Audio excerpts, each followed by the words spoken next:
Welcome to the 8th episode of Patio Pondering Podcast. Today our guest is my son Toby Smith, who works for Fletcher International out of Chicago, Illinois. Sit back, grab a cup of coffee, and enjoy Toby talk about his upbringing on farms in Iowa and Indiana, and how his experience in 4-H prepared him for his education at Purdue, and ultimately for starting his first job as a pet food salesman with Fletcher International. So, Toby, tell me about your job. What do you do at Fletcher International? So I am a pet food account representative, which means that I handle and facilitate orders for pet food, raw pet food that is imported from Australia. And I help facilitate orders. I'm the first line of communication for our stateside customers, and then I facilitate the logistics and inventory management for those accounts as well. Our product comes from two different abattoirs, one located in Albany, which is in Western Australia, and another, which is our main plant, is located in Dubbo, New South Wales, which is on the eastern part of Australia. Our lambs are bought all across the country, but every single lamb is Australian raised and slaughtered. All of our products are halal and are sold internationally to over 100 countries out of Australia. How we act in the U.S., we are the distribution, marketing, and logistics arm of Fletcher International Exports Australia in the United States. Being halal certified can open us up to a larger global market. You're working specifically with lamb for the pet food market. Does Fletcher also export beef products? No. Or is that all used domestically in Australia? Our live animal production only includes lamb production. Although we get into some commodities like canola, cotton, and rapeseed, we don't delve into any other meat production. But Fletcher USA had started out in the States, joined with Tees USA, which does what we do, but on the beef side. Oh, okay. Well, that's where my confusion came from. So what is the most challenging thing that you've learned since graduating from Purdue? Adjusting and finding new habits. Moving to a city, although living on campus at Purdue for the 2.5 years I was there, that got me acclimated, but a college city is nothing like moving to the third largest city in the country. So I found that adjustment, a complete kind of different lifestyle that I'd only seen in spurts, and that and finding different avenues of friends. Okay. I'd say those two, and then work. It's nothing like they say in school. This role that I took wasn't anything that I had direct experience with. It's a lot more office-based with some travel sprinkled in there, whereas I'd been on-site, hands-on in all but maybe one of the work experiences I've had leading up to this. So how did your upbringing on the farm here help you with the ability to make that transition from Purdue to a work environment? Definitely learning that just going with the flow. Being on the farm, things happen all the time. You could come home from a sporting event, you left the water on, or the sheep are grazing in the neighbor's yard. You find that things just happen. And what I learned from the farm, outside of, to go out and do work, sometimes you just got to go do it. And we're getting into it and knowing that work is work and we're here for a reason. And keeping a good mentality of that. Excuse my cat. Where's I at? Rolling with the punches. There's so many things that you can't control in a work environment, and learning that this is just another case of, hey, You've got your moments of hurry up and wait that you have in almost any organization. Um, Understanding that things happen. You have, in my role, you'll have a ship that is broken down in the middle of the Pacific, and you've got 5 containers worth of product that's supposed to get to your customer yesterday. And it's figuring out what can we do and utilizing quick thinking, figuring out alternatives, and having that mentality of, well, stuff can change, and being able to handle that adversity was something that I learned on the farm. And I feel like I've brought that into my work experience fairly well. So, can we back up and can you kind of give us an overview of your experience with agriculture and your view on how you grew up? Because I can obviously tell you how I thought your upbringing was as your father, but can you just kind of give our audience an idea of your impression of your life before Fletcher? Yeah. So, starting out being born on a farm, born in Des Moines, Iowa, and growing up the first home in Iowa, and as a kid being in BFE and you see tractors all the dang time blew my mind. It's perfect. And it was interesting because I compare my childhood to others of friends of mine or even coworkers now of how starting out at a young age, being on a farm, being miles away from kids and your social interactions are changed. I got real close with my only other companion of my age at home, Shelby. And so growing up, her and I riding horses, quote, helping out on the farm, and growing up together, although you didn't have kids down the street that you could ride your bike to. I felt that that was a real important part in just being where we were. And then we had critters.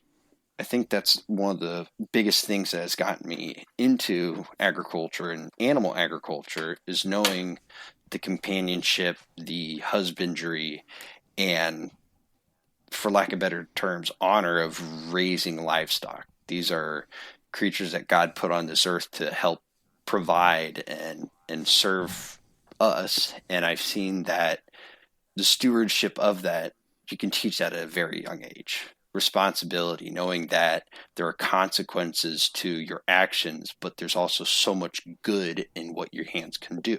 So seeing that in Iowa, and although we moved to Indiana when I was 6, so I was a lot younger, but finding familiarity in what makes me feel like home rolls into agriculture. And I feel like it definitely started in those younger years. I mean, seeing baby pictures, I mean, I'm in a pull-up running around the yard, and you're having hunt clubs at home, just being outside and being around agriculture and seeing, okay, a picture of me on the lawnmower or with a feeder calf and remembering raising dogs, having ducks, all of these different things, and being able to experience that at a young age, seeing that on a farm and having those experiences, and moving into a very urban setting later in my life, I am so grateful for it.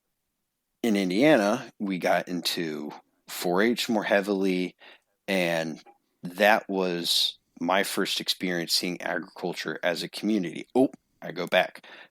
The hay sales at, you can correct me, Perry, Indiana, and you're always be in the winter, and the seeing everyone come together and seeing that part of agriculture as well at a young age. And obviously I'm there for the cookies, but still going to those and like thinking of those memories of like, oh, I'm in the truck with Dad and Shelby's in the back seat and the truck has a smell, and it's not a bad smell. It's a truck smell. And so that smell has stayed with that old truck since childhood for me. And so having those memories of, we're taking our hay from the summer, we're selling it, it's January, and dang, we just had the best soft baked cookies, maple soft baked cookies in this little hut, and just folks everywhere. That was probably one of the first agriculture community, and then church, having farming friends, everyone else helping out, um, and seeing those faces in that community. That was agriculture in my early community. And so going to Indiana, you had, in my eyes, a couple different ways that agriculture became our community. And first and foremost was our neighbors. Um, Growing up in Amish paradise and being a farmer of our size when we got there, I know that we helped out a lot of folks in the area. We had smaller equipment, we could fit in gates, but that's how I know you met a lot of people, and I commend you so much, is you know everyone and you know what's going on and you remember who everyone is, and it's because you go to places, you're sitting with landlords and people stop by, and seeing that even in younger years, running around with the neighbor boys, we're growing up baling hay, you're helping out, you've got Rube's entire family, Sam's entire family, and having those folks, everyone did some sort of farming or everyone had horses. So in turn, we got to know everyone fairly quickly too. But growing up in our specific setting in Northeast Allen County, Northeast Indiana, it is such a wild experience because you're seeing agriculture everywhere, and yet you aren't going to get this outside of either your Indiana, small parts of Michigan, and then Pennsylvania, a lot more. But seeing how agriculture and home was really cool growing up. It was like, oh yeah, I've got to call some buddies and go bale hay. And then their favorite part of coming over baling hay was, okay, a couple bucks at the end of the day, but Kim Smith got to cook. And they got a meal that I'd hear about months later. And sharing home with friends, once having birthday parties, living where we did, I think I had half of the people I invited show up because they got lost. But tailing into, okay, we live in the Amish paradise. I had buddies in high school that were like, you live in the middle of nowhere, but being able to bring friends out that lived in neighborhoods and they were in additions or something of the matter, or just lived in Fort Wayne, having them come out to the farm and show them, hey, these are my pigs. These are my sheep. I raise these. This is what we do. We're back in this our little oasis. We've got four-wheelers. We can have fires. We can do us. And yet I get to teach friends, this is what a combine does, and this is what does each part, and that's how you get to your kernels of corn. And that's how this works. And having friends that engaged in learning that too, I really had fun bringing friends around and showing them what we did. Community and agriculture, going back, is 4-H. The first years first summers being in Indiana, new school, new friends, new neighbors, and then the county fair. And the only fair I really had memories of in Iowa was going to the Iowa State Fair because of the butter sculptures and like a 5-story or 3-story jungle gym somewhere. But 4-H, starting out, that you would see people at meetings, you'd have your club meeting, you'd see them at weigh-ins, and you become familiar with these families that, hey, they've got kids too that are my age, and like, oh, I look forward to seeing those friends every year. And then the family keeps just growing. The people you know, the new faces that show up next year because their kids just old enough, and you remember back to when you were in third grade and you showed your first pig, and then you're remembering how you felt. You help out, and you see how everyone in that community tries to help everyone. There's good in those folks that we all raise critters. And even if they've got rabbits, they'll see something without water and they'll fill it up and try to just be good stewards for agriculture. And I could talk about 4-H forever, but I'd say definitely Yeah. seeing the friends in agriculture through that, and the places it took me. Okay, so middle school, going to Roundup at Purdue. Once in high school, it was science workshops, now called, I think, Academy at Purdue. But 4-H was a leaping pad to other opportunities that put me into different situations. Staying on a college campus as a middle schooler, yeah, you've got your hands held a little bit, but then your freshman year rolls, or summer after your freshman year, and you have an open plan, you've got places to be at certain times, and you are open to a small city.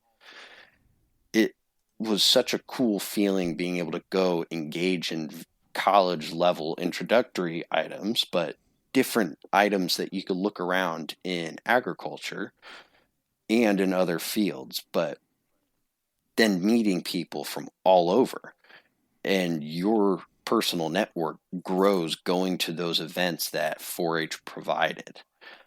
And I've got buddies that I met through 4-H that are from Oregon or from Kansas, all these different areas. And I met them when I was a freshman in high school, and I still talk to them. Or I'd end up going to Purdue and having a class with them, and it's someone that I met years ago because of 4-H.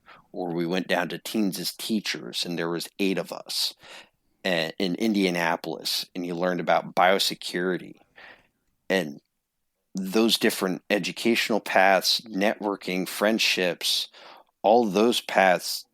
The entirety of 4-H did so much in my eyes of agriculture, and having those animals and having a reason to have the animals at home, having that agriculture on the farm, not just, oh, we've got a couple barns, we've got 4 pig barns and they're full to the brim. We've got 4 farrowing units. We're major agriculture, but we're agriculture. We don't do Yep. production, but we've got our herds. It was just right that it gave agriculture at home. I'm focusing on the live side, or the animal side, excuse me. Having agriculture at home and what we had at home for the critters we had, I'd have certain breeds of pigs I'd want every year. It became a part of our life and something that I couldn't shake, Mm-hmm. because it's familiar, and it's not fear of branching out or anything of that nature, but farming makes me feel more at home. I know Okay. more about this. I'm confident in this field, and it makes me happy because I know what goes into it. I know the kind of people that I will meet in this industry, and I like those people, and I feel like they like me as well. And so I feel like I Okay. fit. And having grown up with agriculture, with the animals, and being able to say I can hop in any piece of machinery and operate it, not better than my dad for any means of the breath, but I I don't know can about get that. into anything and confidently do something with it. And Well, you, your growing up on the farm gave you experiences that your high school classmates didn't. And I no, distinctly remember you and I having a conversation as you were running combine or driving tractor, cutting hay. I don't remember what it was, but you had classmates as a senior in high school whose parents would not let them mow the yard, and you're mhm, operating a multi-thousand-pound piece of machinery doing something, and they weren't allowed to drive a lawnmower. Seeing the dynamic between, well, attending Leo Junior Senior High School, the demographic changes drastically. Yeah. I think there was only 5 truly country kids and kids that grew up around animals or raised livestock in any nature in my graduating class. Having gone to Leo and seeing my classmates, they just assumed I was going to school for farming, and they didn't look past it at all. They didn't give another thought of it. And then I had other classmates that they wanted to hear what was going on. They want to know about the farm. They came and they visited, got a picture holding lambs or with my pigs. They'd show up to county fair, and they genuinely saw this, and I may be looking into it with some, or too deep with some, but it opened up a door for other people to see agriculture. And some, this is their first look into something. This is the first time holding a sheep, and we're seeing livestock outside of passing on the street or on the road. Oh, okay, cool, horses. Cool. Oh my God, cows. But giving them a more face-to-face experience with agriculture rather than your petting zoo at the Fort Wayne Children's Zoo, which, great introduction. Love that they have it. I love it. Having them sit in the combine, talk with you, you get to pick their brain, see who the heck I'm hanging out with, but they're also sitting there like, okay, what's this do? Why are we doing it this way? And the friends of mine that would engage and want to have these conversations, awesome.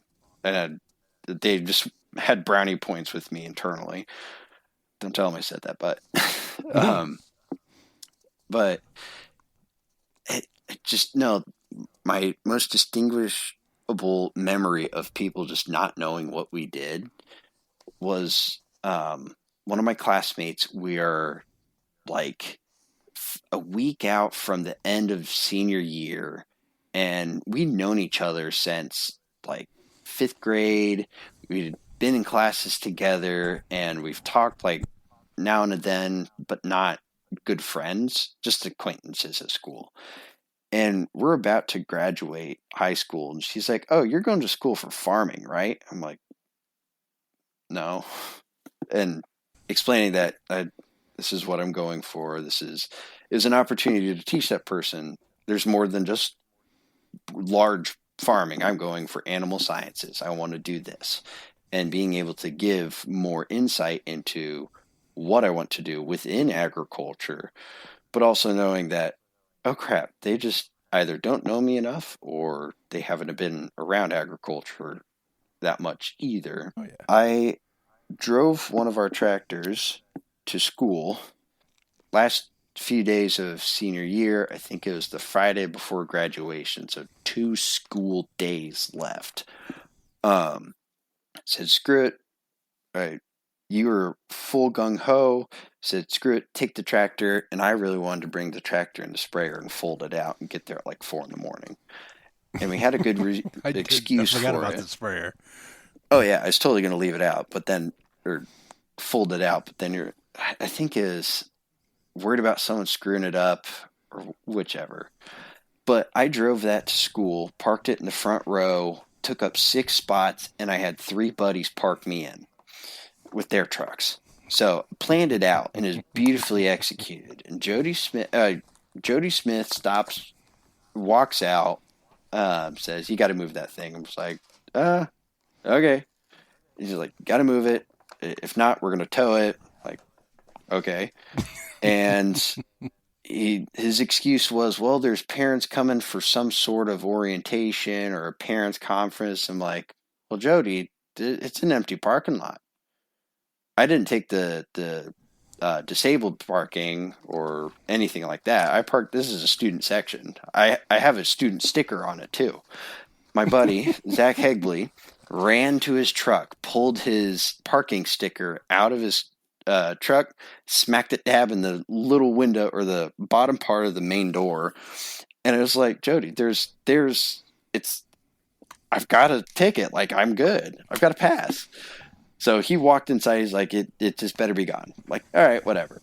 Take some pictures, grab Jolly, walk him across the street to, I think at the time it was Kinder Care or Rainbow, whichever, the daycare. So he could get picked up to go to Cedarville. Walk back in, go to the library, or go to my locker first, and then go to the library. And I hear radios of all the teachers going around, and it was like, can someone find me Toby Smith? And just hearing that chatter between different teachers as I'm smack dab in the center of the school in the library. And here comes I can't remember his actual position or his name right now. It escapes me. But he was an old ag teacher and athletic director at Heritage. And then he came to our school. It was his first or second year at Leo, but he found me in the library. He's like, you got to come with me. I'm like, all right, whatever. So walk up with him. He is talking to me as we're walking up because we got to go across most of the school. Says, Toby, I get it. I was an ag teacher at Heritage. We had it all the time. Like, I'm in support of it, but this is above me. I'm like, I get it. I appreciate you telling me that, though, because it's like, that's cool. So thank you. And he's like, Tobin, I need you to get this out of here. Blah, blah, blah. We've got people coming in. You are blatantly like blocking this off. You're going to have I don't care who the heck's parked around you. You have until X amount of time to get it moved around and find who the owners of those trucks are so they can get you moving, but you are not sitting there. I'm like, well, I mean, I have to take this to a field afterwards. I was going to go to Garmin's, and I needed to drive this. Dad's out of town, or insert farm-related excuse. I had to drive it because no one's going to be able to pick me up to take me home to grab it. And that just went over his head like a sack of potatoes. He was like, yeah, no, it needs to be moved regardless. You could, okay, you drove it. It's going way in the back by the band trailer, and I never want to see it on this property again. Like, all right, whatever. So leave his office. Well, didn't he ask you what your parents would say if you called them and you said it was their idea for me to drive it? Yeah, he did ask. He was like, what would your parents think? And it was like, well, Dad told me to. It's like, they're okay. They're going to say leave it there. I don't know what you're getting at. Like this, I have full familial support on this. But go out. That is a neat experience that you had. So I've got to keep going with it though. I went out, had my buddies move their tractors, or move their cars, move his trucks, and I drove it. I inched between cars so I could drive it to the back, and not enough people had really shown up by then, but I still moved it to the back all right, and went inside for class, and nothing really happened. But then I get on Snapchat, and every mother lover in the school is taking pictures of the tractor. People are tagging me. This is like the last hurrah of, oh shit, Toby exists. And it's because we parked the tractor there, and they thought it was our senior prank, because our senior prank that year sucked so bad. Yeah, they thought that was a senior prank. It was me parking the tractor in the front row.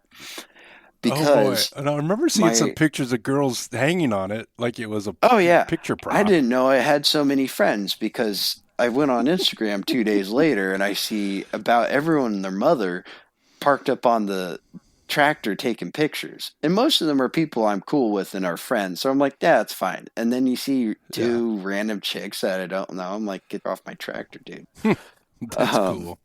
That's neat how you could expose suburban people to agriculture through your experience with your senior prank, quote unquote, as well as just being who you were.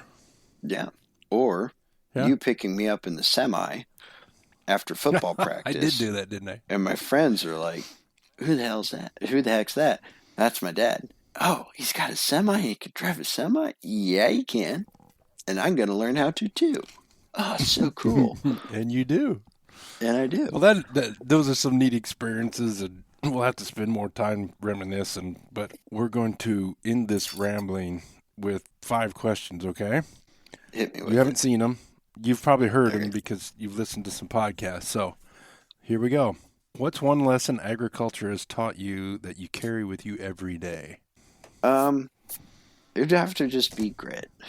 It boils down to grit. Hmm, grit, that's a Um, good one. it doesn't get any warmer in the winter. You can't move an ice storm. You can't turn down the thermostat once you walk out those doors, but neither can your critters. And the Hmm. love and compassion and the husbandry and the general care that you have for these creatures will get you outside, put you in weird situations and uncomfortable situations for the betterment of their life. And knowing Okay, that grit. I don't have that immediate impact outside of my critters that I have 2 hermit crabs and a cat. But knowing that I can carry that grit into what I do in whatever position it may be, in whatever situation, whatever team it is something that I will never be able to let go. Okay, that's a good one. Grit. I'll put that on my board. If you could spend an afternoon with any agricultural figure from history, who would it be and why? Oh boy, Temple Grandin. I Why think would she'd be. you want to spend time with Temple Grandin? Well, I haven't been. I'll be honest. I haven't read up on her a lot as far as like anything published on her. No, I take that back. Mm-hmm. I've read things about her. I've seen her testimonies and seen the research that she's done, movie that they made about her, and seen her impact in agriculture. And I'd like to see how she thinks agriculture is going to move in the future. And I just want to leave it open to that. But on a smaller note, I would like to spend an afternoon with Dr. Alan Schinkel and leave that wide open. And in Okay. turn, also, Barry Delks. Okay. Those 2 people, looking fairly small and people I've spent time with in the past, but I relish in the fact that I will not be able to spend as much time with those people as I had a few years ago because I found them as great inspiration, bright minds, and just compelling individuals that I, quite frankly, miss. Well, that's kind of appropriate since Dr. Schinkel officially retired first of the year. So, Mm-hmm. so fun fact for you, I have been in the presence of Temple Grandin personally twice in my Oh, lifetime when was when that? I was at K-State. Hmm. She came and spoke at Cattleman's Day and gave a big presentation with a room full of cowboys and grad students, Nice. and that wasn't as intimate. But she also came another time and she spoke. I don't know if it was a block and bridle meeting or something that a bunch of grad students attended. So Wow. that's a good one. So How many awesome. people were there for that one? If you don't mind me Well, asking. Weber 123 was packed, so that was a few hundred people. Fair enough. Cool. Yeah. What is one obscure or quirky thing about agriculture you think more people should know? I didn't know what hogget was until Oh, a year and a okay. half ago. Um, and that's a quick little one. It's just basically what we'd call a yearling.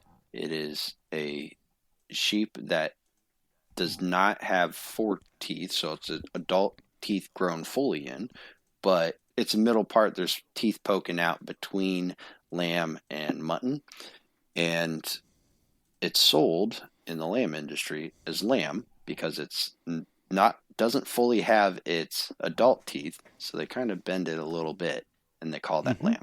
And then Indiana's the largest producer of yogurt and ducks in the United States. There you go. Those are Hmm. obscure. What is your favorite I, agricultural tool, product, or innovation? corn.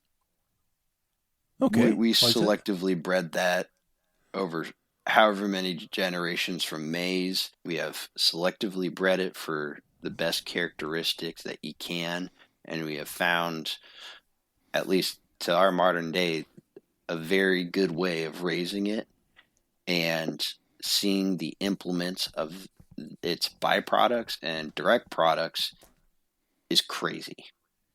Corn is ubiquitous.